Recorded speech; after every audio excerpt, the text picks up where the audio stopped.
여러분, 부활의 증인이 된다는 것은, 또 부활의 증인이 되기 위해서는 먼저 우리 안에 부활 신앙이 생겨나야 되는데, 부활에 대한 믿음과 확신이 있어야 되는데, 오늘 새벽 말씀을 제가 요한복음에 있는 이 막달라 마리아 이야기를 통해서 이 부활에 대한 믿음을 갖는다는 게 이게 만만치 않다라는 것을 우리가 보았습니다. 빈 무덤을 보았다고 해서 부활 신앙이 생겼던가요? 아닙니다. 막달라 마리아가 빈 무덤을 봤을 때 누군가가, 어떤 다른 나쁜 생각을 가진 사람들이 우리 주님의 시체를, 우리 주님의 시신을 훔쳐갔다라고 생각을 했습니다. 천사가 나타나서, 오늘 본문에도 나오지만 천사가 말해줍니다. 그런데 천사의 말을 듣고도 사실 믿어지지가 않았습니다.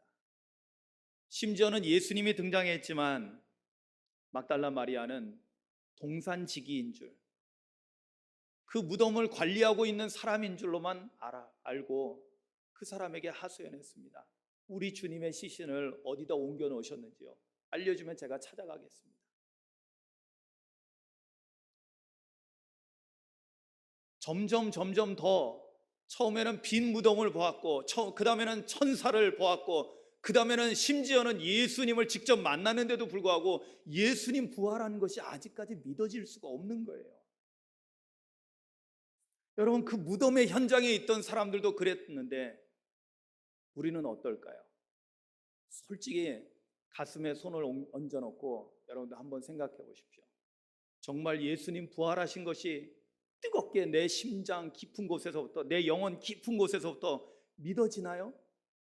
여러분, 그런 믿음이 우리 안에 생겨납니까? 정말 그렇다면 우리 안에는 정말로 이 걷잡을 수 없는 기쁨이 우리 안에 샘솟듯이 솟아나야 될 줄로 믿습니다. 아멘.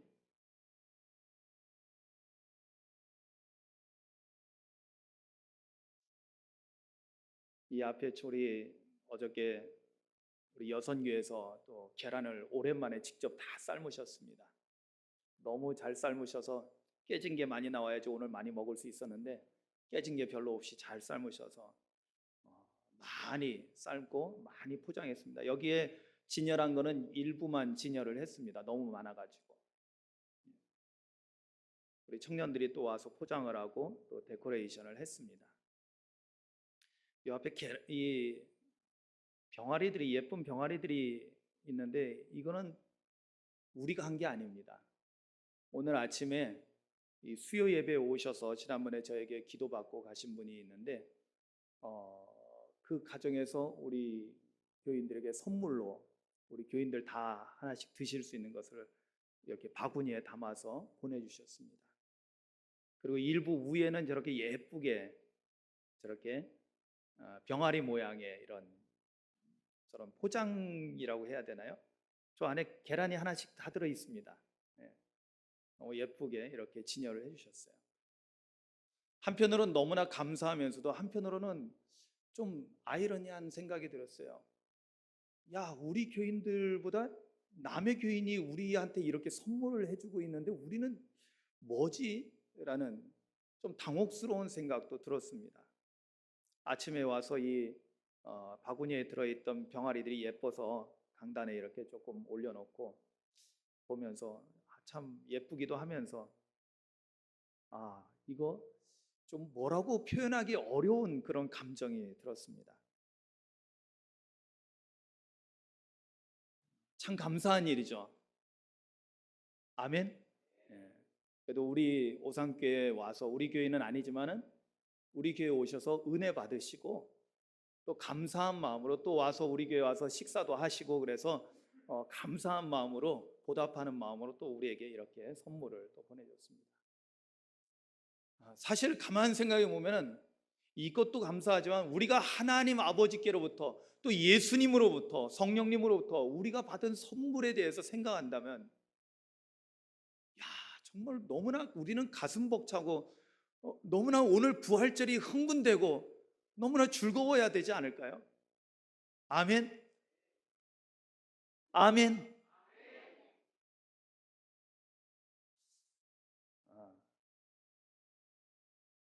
성령님께서 제 마음에 그 모든 약간이라도 남아있는 어둠의 그늘이 다 사라지고 주님의 부활의 빛으로 충만하게 해주실 줄로 저는 믿습니다.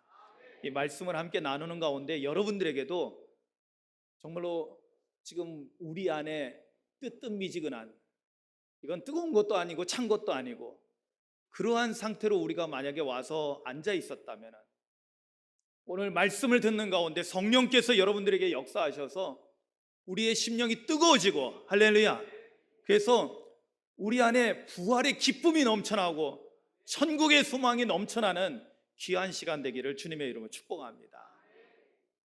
오늘 막달라 마리아에 대해서 제가 이야기를 시작했는데요, 오늘 이 누가복음 본문에서는 좀 더 다른 시각으로 부활에 대해서 말씀합니다. 왜 서로 다르냐면 서로 다른 이야기가 아니라 보는 관점과 이야기하려고 하는 것이 조금씩 차이가 있어서 그렇습니다.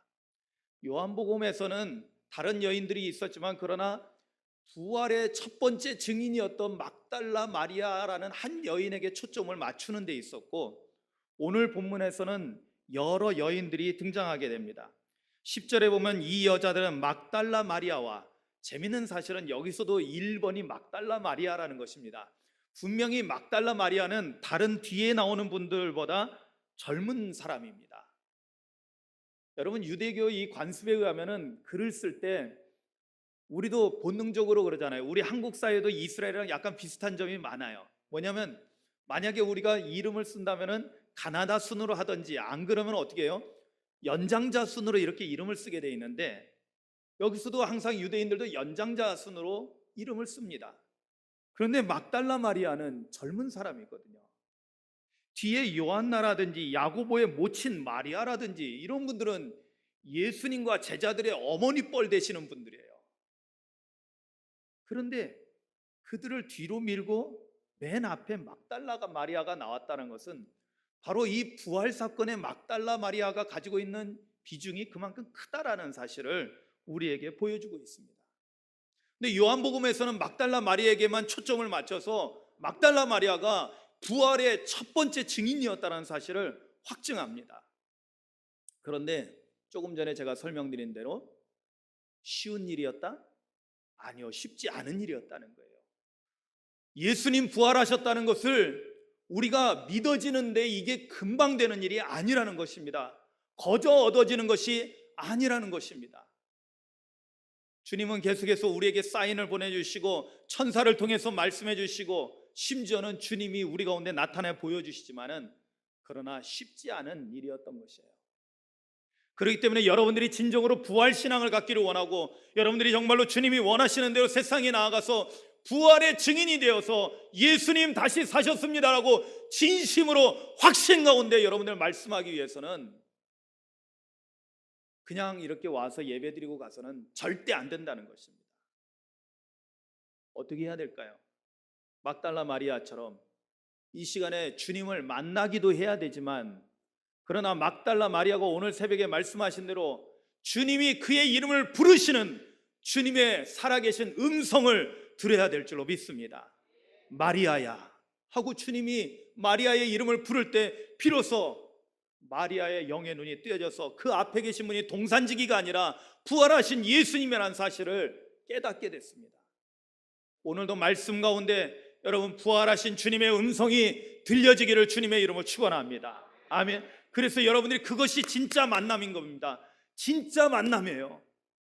진짜 주님을 만남으로 인해서 정말 예수님 부활하셨구나, 그래야만이 예수님이 나를 위해서 십자가에서 죽으셨구나라는 것과, 예수님이 죽으셨지만 하나님께서 그를 다시 죽은 자 가운데서 음부로부터 건져내 주셔서 죽은 자 가운데서 부활하셨다라는 이 놀라운 사실이 믿어지고 깨달아지고 확신 가운데, 그래서 이것이 내가 견딜 수 없어서 나아가서 전하라고 해서 전하는 것이 아니라, 오늘도 분명히 그럴 겁니다. 우리가 오후에 성령학교 때 계란 나누기를 할 겁니다. 그래서 지난번에 기획위원회에서 우리가 섬기고 있는 선교 지역의 모든 마을 가구 수를 계산해 가지고 이번에는 계란을 많이 샀습니다. 500개가 넘게 삶았습니다. 직접 삶아서 다 이것을 모든 사람들에게, 모든 가정에 하나씩 전해주기 위해서 준비를 했습니다. 그런데 과연 한편 궁금합니다. 얼마나 많은 사람들이 이 일에 참여해서 이 일을 할까? 여러분들 모두가 부활의 증인이 되시기를 주님의 이름으로 축원합니다.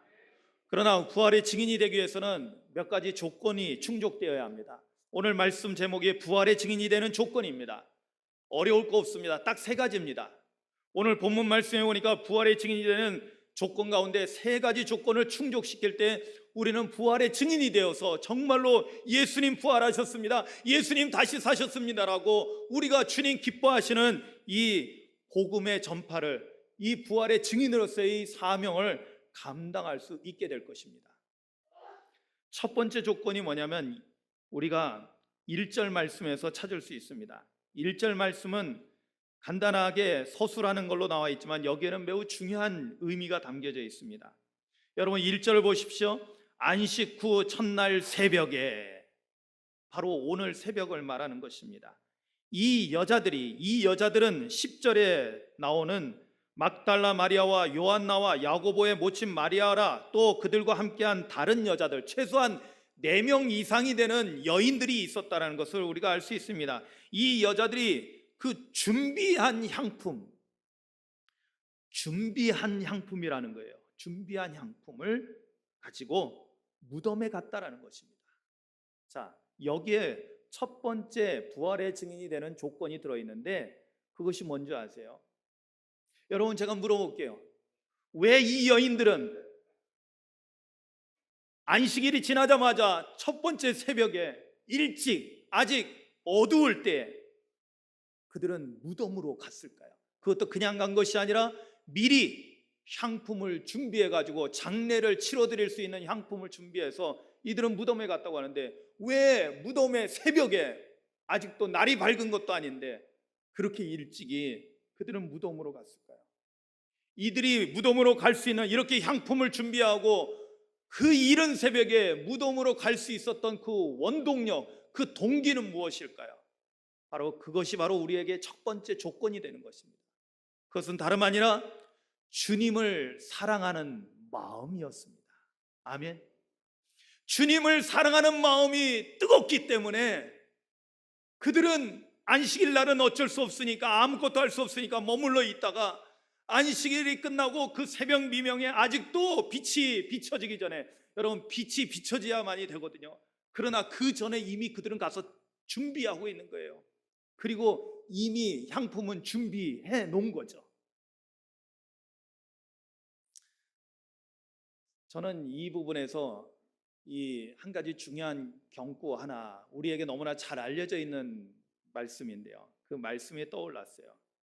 사실은 이건 유명한 책 제목으로도 알려져 있는데, 그러나 원래는 성경에 나와 있는 구절이죠. 그것은 뭐냐면 사랑은 죽음보다 강하다라는 표현입니다. 한번 따라 하시겠습니다. 사랑은 죽음보다 강하다. 아멘입니다. 왜냐하면 이것은 아가서 8장 6절에 나오는 말씀이거든요. 아가서 8장 6절에 보면 너는 나를 도장같이 마음에 품고 도장같이 팔에 두라. 사랑은 죽음같이 강하고 질투는 수월같이 잔인하며 불길같이 일어나나니 그 기세가 여호와의 불과 같도다. 아멘. 사랑하는 마음이 하나님의 불처럼 강렬하다라고 오늘 우리에게 말씀합니다. 죽음처럼 강렬하다고 그러는데 사실은 죽음보다도 더 강하다라는 것을 우리가 어디서 볼 수 있었냐면 바로 하나님의 사랑이 오늘 우리를 위해서 대신 죽을 수 있을 만큼 강했다라는 것입니다. 할렐루야. 그래서 예수님이 우리를 위해서 십자가에서 대신 죽을 수 있었던 것입니다. 사랑이 더 강한 거예요. 죽음보다도 더 강하기 때문에 기꺼이 죄인들을 위해서 죽을 수 있었다라는 것입니다. 할렐루야. 그렇다면 이 놀라운 하나님의 사랑, 이 놀라운 예수님의 사랑, 십자가의 사랑을 우리가 깨닫는다면 여기에 우리가 무엇으로 반응해야 될까요? 우리도 사랑에는 사랑으로 반응을 해야 될 줄로 믿습니다. 바로 이 여인들이야말로 사랑으로 반응한 사람들입니다. 이들은 예수님을 만남으로 인해서 완전히 망가졌던 인생에, 특히 이 막달라 마리아는 새벽에도 말씀드렸듯이 살 수 없는 인생, 살아도 인간다운 삶을 도저히 살아갈 수 없는 그런 인생이 예수님 만남으로 인해서 인간다운 삶을 회복했고, 할렐루야, 하나님의 자녀로서 거룩한 삶을 살게 됐던 거예요. 그러니 이 여인이 얼마나 주님을 사랑하고 따랐겠어요. 아니, 이 여인뿐만 아니라 갈릴리로부터 따라온 이 모든 여인들이 얼마나 주님을 사랑하고 따랐겠습니까? 예수님은 십자가에서 죽으셨어요. 차가운 이성을 가지고 있는 남성들은 집에 가서 집에 꼭꼭 숨어가지고 고민만 하고 있었습니다. 고민만 하고 있었어요. 이제는 어떻게 하면 좋아? 이제는 어떻게 하면 좋아? 예루살렘에 남아있을 수도 없고 갈릴리로 돌아갈 수도 없고 이러지도 저러지도 못하고 이러고 있는 것이 바로 남성 제자들의 모습이었어요. 그러나 이 여인들은 달랐습니다. 이 여인들은 예수님을 십자가에서 죽으셨지만 예수님을 향한 사랑은 식지 않았던 거예요. 그 사랑이 그들을 새벽에 깨웠고 그 사랑이 준비된 향품을 가지고 무덤으로 가게 했던 것입니다. 그렇다면 이 여인들이 이 새벽에 무덤으로 나온 것은 바로 다름 아니라 주님을 사랑하는 마음이 충만했기 때문인 것입니다. 아멘. 여러분, 바로 여기에 우리가 부활의 증인이 될 수 있는 첫 번째 조건이 있다는 것을 여러분 깨닫기를 주님의 이름으로 축원합니다. 누가 부활의 증인이 될 수 있을까요? 바로 예수님을 사랑하는 사람이 바로 부활의 증인이 될 수 있는 것입니다. 왜냐? 그 사람이 부활하신 주님을 정말로 만날 수 있거든요. 여러분, 사랑이야말로 모든 일들의 가장 순수한 동기가 된다는 것을 깨닫기를 주님의 이름으로 축원합니다. 사랑하는 마음으로 할 때는요, 다른 어떠한 이득이나 어떠한 전제 조건이나 이런 것을 앞세우지 않습니다. 그저 사랑하는 마음이 그들을 이끌고 가는 것이죠. 여러분, 신앙생활 어떻게 하는 게 가장 아름답고 올바른 신앙생활일까요? 바로 주님을 사랑하는 마음으로 신앙생활 하시기를 주님의 이름으로 축원합니다. 제가 말씀드렸죠. 제가 처음에 모를 때는 목회자로서 가장 좋은 은사가 설교 잘하는 은사라고 생각하고는 하나님 앞에 간절히 기도했어요. 하나님, 제가 설교 잘하는 목사가 되기를 원합니다. 왜냐? 하나님의 말씀을 제일 잘 전해야 되고 성도들에게 맛있는 꼴을 먹여야 되니까요. 하나님의 양들에게 좋은 꼴을 먹일 수 있도록 좋은 설교자가 되게 해주세요. 여러분, 이게 나쁜 게 아니잖아요. 좋은 의도로서 그렇게 기도했습니다. 하나님께서 그 기도에 응답해 주신 줄로 믿습니다. 그래도 다른 데는 몰라도 세상 사람들은 알아주지 않아도 중요한 건 우리 성도님들이 만족해 하니까요. 할렐루야. 그런데 목회를 어느 정도 하면서 주님의 은혜를 더 깊이 체험하고 영적으로 더 깊어져 가는 가운데서 깨달은 것이 있어요. 그것은 뭐냐면, 내가 설교를 잘해서 내가 사람들에게 인정받고 내가 유명해지고 그게 과연 누구를 위한 일일까 했을 때 그거는 결국은 나를 위한 일이 되더라고요. 내가 유명해지고 내가 칭찬받고 내가 인정받고, 이것이 아니더라고요. 정말로 내가 주님을 사랑하는 마음으로 이 일을 하지 않으면 이 모든 것이 빈 껍데기가 될 수 있다는 사실을 영적으로 깨닫게 됐어요. 그래서 그때서부터 제 기도를 바꿨습니다. 하나님, 저 설교 못해도 괜찮습니다. 제 안에 사랑의 은사를 주시옵소서. 아멘. 그래서 제가 여러분들에게 늘 강조하죠. 그럼 고린도전서 12장에 은사장, 성령의 은사장이 나오고 13장에 사랑장이 나오는데 우리가 그것이 따로따로 구별되는 것이 아니라 성령의 은사 가운데 가장 좋은 은사, 가장 큰 은사가 사랑의 은사고 그 사랑의 은사를 설명하고 있는 것이 바로 고린도전서 13장 사랑장이라는 거예요. 이걸 우리가 뚝뚝 끊어서 보면은 오해하기 쉽습니다. 그러나 사랑은 분명하게 성경은 말씀하고 있죠. 가장 좋은 은사, 가장 으뜸이 되는 은사라는 거예요. 할렐루야. 여러분, 사랑장 그래서 시작하면서 뭐라고 시작합니까? 우리가 아무리 천사의 말을 해요, 아름답게 설교하고 모든 선한 일을 하고 심지어는 내 목숨을 다른 사람을 위해서 내어준다 할지라도 사랑이 없으면 소용이 없다. 아멘. 사랑 없으면 다 헛거라는 거예요.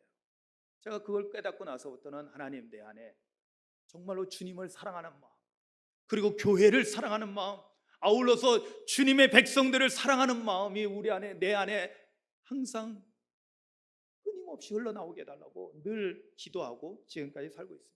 왜냐? 그럴 때 가장 순수한 동기로서 목회를 하게 되더라고요. 누가 나를 알아주고 그런 게 필요한 것이 아니에요. 내가 먼저 사랑하고, 아멘이죠. 주님이 나를 먼저 사랑해 주셔서 나를 위해서 생명 바치셨기 때문에 누가 나한테 뭘 해줘야지 내가 좋아하고 사랑하는 것이 아니라, 심지어는 나에게 욕하고, 나에게 심지어는 뒤에서 비판하고, 나에게 상처 주는 사람조차도 주님의 십자가를 생각하고 의지하면서 사랑하고 사랑하고 또 사랑하려고 하는 거죠. 이것이 왜냐하면 가장 순수하기 때문에. 여러분, 이 사랑이 있어야만이 우리가 예수님이 설령 죽으셨다 할지라도 그 죽음도 뛰어넘고 그 주님을 향해서 나아갈 수 있다는 것을 깨닫기를 주님의 이름으로 축원합니다. 그래서 사랑은 죽음보다도 더 강렬해지는 거예요. 여러분, 이러한 사랑이 여러분들 안에 충만하기를 주님의 이름으로 축원합니다. 이러한 사랑으로 나아간 다음에 그 다음에 두 번째 놀라운 이 조건이 필요한데요. 이 조건이 사실은 오늘 이 부활의 신앙에, 부활의 증인이 되는 데 있어서 가장 중요한 것이기도 합니다. 여러분, 2절서부터 8절까지 말씀을 쭉 보면은요, 사실은 여기도 나오지만은 막달라 마리아와 그 여인들이 빈 무덤을 봤습니다. 같이 봤어요. 그리고 거기서 두 천사를 또 만납니다. 그러나 그것이 그들에게 믿음이 된 건 아니에요. 빈 무덤을 봤다고 해서 그들이 예수님 부활하셨구나 이러지 않았습니다. 빈 무덤을 보고는 그들은 오히려 근심에 빠졌어요. 어떤 근심이었을까요? 누군가가 예수님의 시신을 훔쳐갔다라고 생각을 한 거죠. 당황한 거예요. 왜냐하면 장례를 치러드려야 되는데 장례를 치러야 될 시신이 없어진 거예요. 비록 죽으셨지만 사랑하는 주님의 시신이라도 잘 해가지고 장례를 치러드리고 싶은데 그럴 대상이 없어진 거예요. 얼마나 당혹스럽습니까? 그런데 천사들이 나타나서 여기 오늘 중요한 이야기를 전해줍니다. 5절 이하에 보면은 이런 말씀이 나옵니다. 여자들이 두려워 얼굴을 땅에 대니 두 사람이 이르되, 이 두 사람은 요한복음에는 두 천사라고 표현되고 있습니다. 예, 이 두 사람은 갑작스럽게 무덤에 나타난 사람은 사람이 아니라 천사였던 것입니다. 그래서 전해줍니다. 어찌하여 살아있는 자를 죽은 자 가운데서 찾느냐? 여기 계시지 않고 살아나셨느니라. 아멘. 여러분, 천사들이 말해줍니다. 왜 살아있는 자를 죽은 자 가운데서 무덤에서 찾느냐? 예수님은 여기 계시지 않고 살아나셔서 나가서 세상 가운데 나가셨다라고 전해줍니다. 그러나 여러분, 주목하셔야 될 것은 천사가 이 말을 했다고 해서 여인들이 믿음이 탁 생겼을까요? 아니라는 사실입니다. 그래서 천사들이 그 다음 말을 합니다. 6절 중반절의 이하에 보니까 갈릴리에 계실 때 너희에게 어떻게 말씀하셨는지를 기억하라. 한번 따라 하시겠습니다. 기억하라. 기억하라. 기억하라. 뭘 기억하라고요? 누구의 말씀을? 주님의 말씀을. 예수님이 너희들에게 뭐라고 말씀하셨는지 그 말씀을 기억하라고 말씀해주고 있는 것입니다. 그러면서 심지어는 그 다음에 뭐라고까지 얘기해요? 예수님께서 직접 하셨던 말씀을 전해줍니다. 너희에게 어떻게 말했는지, 인자가 죄인의 손에 넘겨져 십자가에 못 박히고 제3일에 다시 살아나야 하리라 하셨느니라. 아멘. 이거 예수님께서 하신 말씀이잖아요. 예수님께서 하신 말씀을 이들이 들었잖아요. 이들이 예수님께서 하신 말씀을 천사가 다시 반복해 줌으로 인해서 기억하라, 기억하라, 기억하라는 것이었습니다. 그랬더니 8절에는 이렇게 간단하게 여기에 대해서 반응합니다. 그들이, 여인들을 말합니다. 그들이 예수의 말씀을 기억하고, 아멘. 그들이 예수의 말씀을 기억하고, 그렇습니다. 바로 여기에 우리에게 열쇠가 있는 것입니다. 우리가 부활의 증인이 되기 위해서는 무엇이 필요할까요? 바로 예수님의 말씀을 기억해내는 것입니다. 그 말씀이 곧 예수님이시고 그 말씀이 곧 하나님이시기 때문에 그 말씀을 기억해내는 것이야말로 놀라운 일인 것이에요. 여러분, 신앙의 신비는요, 놀랍게도 내가 믿어야지 하면 자꾸만 더 의심이 생기는 게 이상하게 이 신앙이더라고요. 내 의지로는 안 되는 거예요. 그런데 놀랍게도 주님의 말씀을 우리가 마음을 열고 듣기 시작하면, 주님의 말씀이 들려지기 시작하면, 주님의 음성이 오늘 나에게 마리아야, 엄목사야, 아무개야 하고 여러분들의 이름을 불러주시고 주님이 여러분들에게 레마로 말씀하신다면, 바로 거기서부터 우리 안에 믿음이 생겨나는 거예요. 아멘. 여러분, 제가 믿음에 대해서 예전에 말씀드렸어요. 믿음도 종류로 이렇게 이 질적인 차이죠. 믿음을 질적인 차이로 보면은요, 내가 믿는 믿음이 있고요, 내가 믿어야지 하는 나의 의지적인 믿음이 있어요. 근데 이 믿음은 상황이 바뀌면 항상 바뀔 수 있는 믿음입니다. 그러니까 있다가도 없고 없다가도 있고. 여러분, 우리가 어떤 사람 보면은 정말 믿음 좋은 사람인 것처럼 보여요. 그런데 어느 순간에 딱 보면 믿음이 전혀 없는 짓을 하고 있습니다. 여러분, 그런 일들이 평생 목회하신 분들에게도 그런 일들이 나타나요. 평생 신앙생활 하신 분들 가운데, 그런 성도들 가운데도 나타납니다. 이거는요, 목사님, 장로님, 권사님 할 것 없이 동시에 나타나는 일들이에요. 왜 그럴까요? 내 믿음이기 때문에. 그런데 내 믿음이 아니라 주님의 믿음을 가지신 분들이 있어요. 이 믿음은 성령을 통해서 우리에게 주시는 믿음인데, 이 믿음을 제가 다르게 표현하죠. 뭐라고 표현해요? 믿어지는 믿음. 할렐루야. 믿어지는 믿음이에요. 이거는 목에 칼이 들어와도요, 흔들릴 수가 없어요. 왜? 내가 거부하려고 해도 거부가 될 수가 없는 거예요. 왜? 주님의 십자가가, 그리고 주님의 부활이, 그리고 하나님 나라 천국이 눈에 보이는데 어떻게 내가 거부할 수 있어요? 그래서 이 믿음은 어떠한 상황이 돼도 흔들리지 않고 변질되지 않는 그런 믿음이 됩니다. 그런데 이 믿음이 어떻게 주어지게 될까요?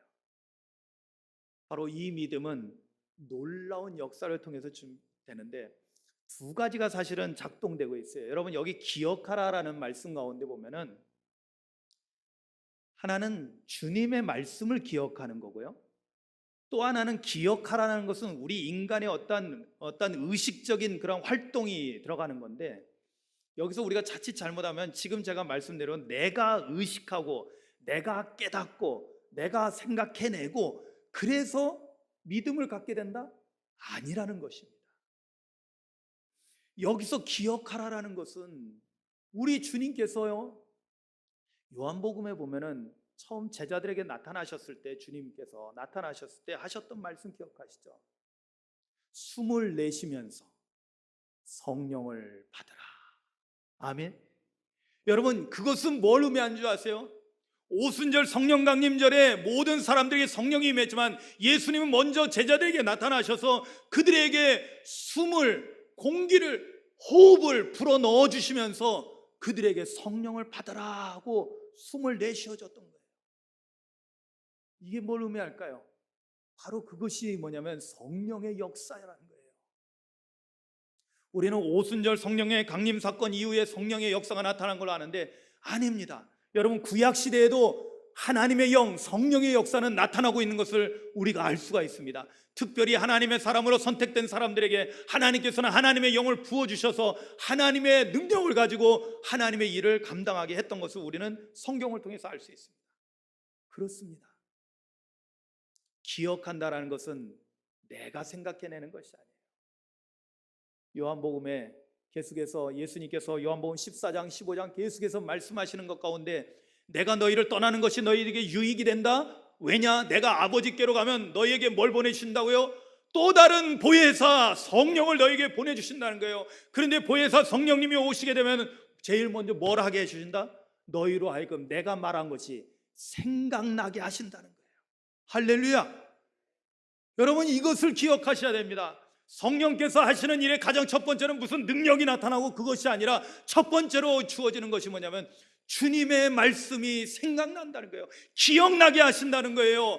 그런데 이 기억은 단순히 그랬나 보다가 아니라 무엇인가, 이 주님의 말씀의 의미가 무엇인지 깨달아지고 믿어지게 된다는 거예요. 할렐루야. 그렇습니다.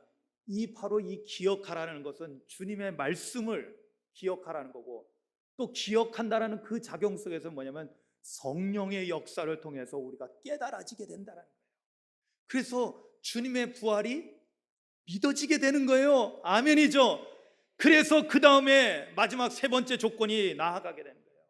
여러분, 이제 그들에게 믿음이 생겼어요. 그러면 어떻게 될까요? 이 여인들에게 믿음이 생겨졌어요. 믿음이 생겨진 사람에게는 나타나는 현상이 있습니다. 그것이 마지막 조건이 되는데요, 그것은 뭐냐면 그들의 행동으로 나타나게 됩니다. 그들은 거기에 머물러 있지 않습니다. 여러분, 9절에 보니까 무덤에서 돌아가서 이 모든 것을 11사도와 다른 모든 이들에게 알렸다라고 말하면서 10절에도 계속 이 여자들은 막달라 마리아와 요한나와 야고보의 모친 마리아라, 또 그들과 함께한 다른 여자들도 이것을 사도들에게 알리니라. 아멘. 그렇습니다. 세 번째는요, 우리가 부활의 증인이 되려면은 아무리 목격한 것으로 아무리 주님을 수백 번 봤다 하더라도요, 가서 우리가 전하지 않는다면 부활의 증인이라고 말할 수 없는 것입니다. 우리가 뭘 해야 될까요? 나아가서 예수님이 부활하셨습니다. 예수님이 다시 살아나셨습니다. 예수님 부활하심을 확신 가운데 내가 믿어지는 이 믿음을 가지고 다른 사람들에게 전파해야 된다는 것입니다. 아멘. 그래야만이 우리가 진정으로 부활 신앙을 가지고 부활의 증인이 되어질 수 있다는 것입니다. 사랑하는 성도 여러분, 교회 아무리 오래 다녀도 소용없습니다. 진짜 믿음이 있어야 돼요. 여러분, 우리가 교회에서 아무리 많은 일을 했고 충성을 다했어도요, 소용없습니다. 주님을 진정으로 사랑해야죠. 아멘. 여러분, 우리가 세상에서 이런 많은 업적을 했습니다. 아무 소용없어요. 정말로 우리가 예수님 부활하셨습니다라고 부활의 증인으로서의 삶을 살아야지 그리스도인다운 삶을 살게 되는 것입니다. 사랑하는 성도 여러분, 오늘 이 말씀을 통해서 우리가 그런 조건에 합당한 사람이 되기를 소망합니다. 매년 우리가 맞이하게 되는 부활절 그냥 반복적으로 지나가고 또 형식적으로 지나가고 그러지 마세요. 제발 그러지 마세요. 제발 그러지 마세요. 여러분, 분명히 여기서도 절반 이상 가까이는 아마 그럴지도 모르겠어요. 제가 너무나 부정적으로 보는지 모르겠지만 여러분들 가운데 대부분은 오늘 예배 끝나자마자 나가면 다 잊어버릴 거예요. 그리고 여러분들이 일상으로 돌아갈 겁니다. 여러분, 여기 사실은 오늘 부활 사건 가운데 제일 무서운 표현이 있어요. 제일 무서운 표현은 뭐냐면은, 여러분 보세요. 12절에 베드로는 일어나 무덤에 달려가서 구부려 들여다보니 세마포만 보이는지라. 오늘 새벽 예배 때 세마포 위에 우리가 십자가 수치로 만든 십자가를 봤습니다. 그렇습니다. 빈 무덤에 빈 세마포만 있습니다. 그런데 그걸 보고 부활신앙이 생겼을까요? 아니라니까요. 보세요. 그 된 일을 놀랍게 여기며 집으로 돌아갔다. 여러분, 여인들하고 지금 베드로는 누굽니까? 초대교회의 최고의 수장이 된 사람입니다. 사도 중에 으뜸이 된 사람이에요. 자타가 공인하는 기독교의 예수님 다음 가는 최고의 인물입니다. 사도들 가운데 으뜸으로 우리가 인정하는 사람입니다. 이런 사람인데도 불구하고 3년 동안 예수님 쫓아다니면서 예수님께서 하시는 놀라운 기적과 모든 이적을 받는데도 불구하고 이 베드로는 빈 무덤만 보고 그냥 집으로 돌아갔다는 거예요. 여러분, 이때 집으로 돌아갔다, 이거는 요한복음이든지 다른 성경에도 다 그렇게 나옵니다. 집으로 돌아갔다. 베드로가 세상에 나가서 복음을 전하지 않았어요. 증인이 되지 못했어요. 그냥 집에 돌아갔어요. 여러분, 집은 어딜까요? 바로 여러분들의 삶의 자리입니다. 그렇죠. 집은 여러분들의 홈, 여러분들 가정입니다. 내 삶의 자리예요. 내가 가서 편히 쉬고 내가 가족들과 함께 머물 수 있는 곳입니다. 좋은 곳입니다. 그러나 그곳이 복음을 전해야 될 일터는 아닌 것입니다.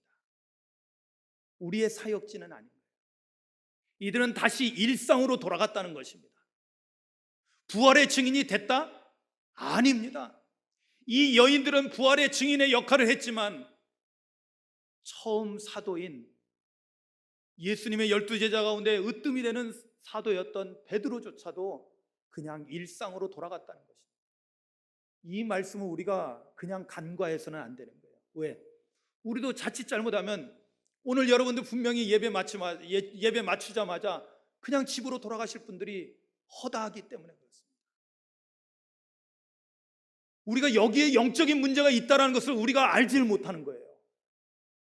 여기에 영적인 문제가 있는 거예요. 여러분, 신앙생활에 진짜로 예수님을 사랑하는 마음이, 죽음보다 강한 사랑이 우리 안에 있고, 그리고 예수님의 말씀을 기억해내고 믿어지는 믿음이 우리 안에 생긴다면은 그냥 일상으로 돌아갈 수가 없죠.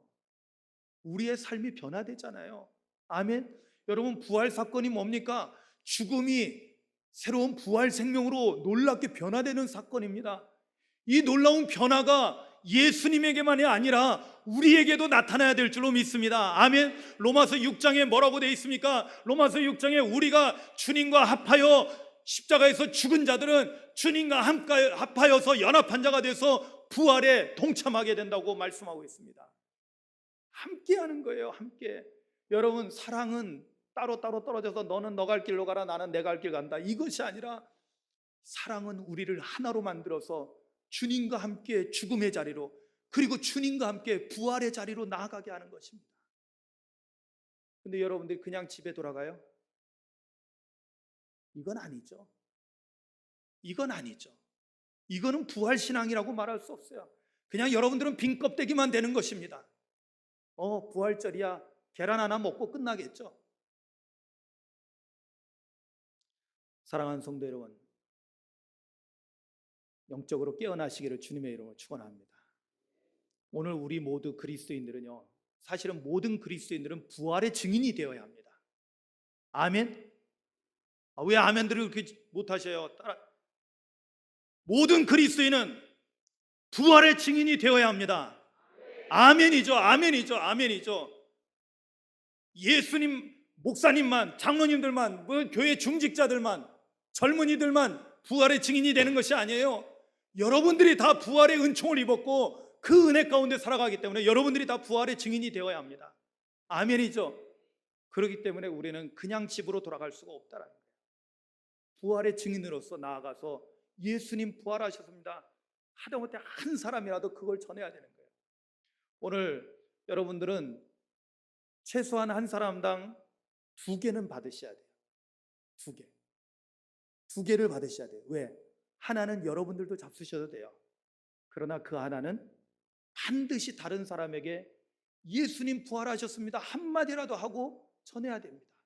여러분들이 책임 안 져도 돼요. 여러분, 이 여인들이 만나고 부활을 전했지만은 그렇다고 해서 금방 다 예수님 부활을 믿지 않았어요. 그러나 열매 맺게 하시는 분은 하나님이시니까 여러분들은 우리에게 맡겨진 사명만 감당하시면 되는 거예요. 그래서 가져가셔요. 그래서 전하시기 바랍니다. 우리 오늘 모두 부활의 증인이 되는 조건을 충족시키는, 그래서 정말 아름다운 부활 신앙을 가지고 승리하는 삶을 살아가는 우리 모두가 되시기를 주님의 이름으로 축원합니다. 첫 번째, 예수님을 사랑하는 마음을 가지십시오. 두 번째, 예수님의 말씀을 기억하십시오. 세 번째, 나아가서 예수님 부활을 전하십시오. 기도하시겠습니다.